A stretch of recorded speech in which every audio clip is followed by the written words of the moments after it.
Let's go to chapter 31. We'll stay in the Psalms here for a couple of more places. Chapter 31, and we'll read verse 24. Also the last verse. Be strong and let him strengthen your heart, all you who are waiting for Yahweh. So now in the previous verse that we read, where it says, wait on Yahweh, be strong, that was chapter 27. Here the same thing, be strong. Be strong. So what can we say about what that means? So when you hear the word strong, you might think of one of two things. At least there's two things immediately pop into my mind. One is toughness. Be strong, be tough.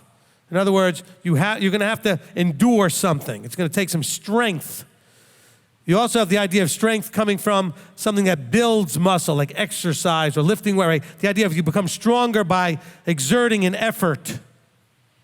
So he's telling you that in waiting, you're also going to have to be strong. That's where the endurance comes in. Go listen to the Endure and Receive the Crown of Life teaching.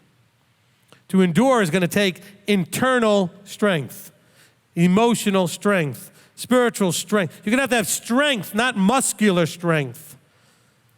But it's going to be the kind that's in your head and in your heart. He says, be strong and let him strengthen your heart. He says, all you who are waiting for Yahweh. See, that's where we talk about having no quit in you. It's going to take heart. We talk about that many times, the idea that you have to have heart in this pursuit of the kingdom, this pursuit of the forever. It's going to take a lot of heart.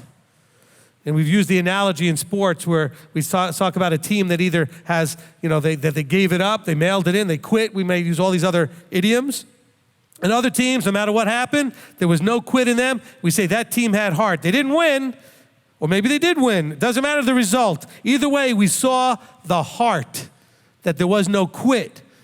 We've watched some very, very talented, very expensive athletes quit and have no heart.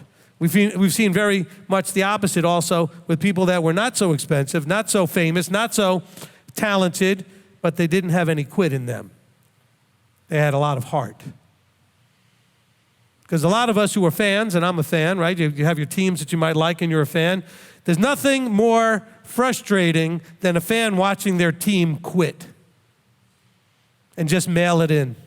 That's the phrase we would use in sports, right? They just mailed it. In other words, they might as well have not shown up. They might as well have just mailed it in, okay? Because you could see they weren't playing. The heart wasn't in it. There was no effort. This verse and these other verses which are connecting waiting with strength are telling you this is going to take strength, effort. Don't buy into the lies told to you for the last 2,000 years about how it's all done for you and you don't need to put in any effort. To have peace in a world not his, to live and be in but not of this world is not easy. It takes effort. And that effort means that you have to have an internal strength that comes from a proper fear of Yah and not a fear of man. A proper expectancy.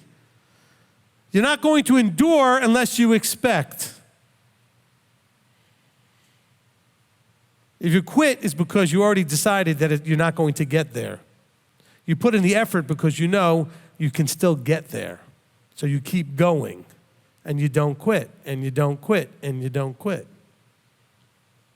There's story after story, if you ever did personal development, if you ever studied success, story after story of unbelievable wealth and success that happened when others had given up and somebody else kept in.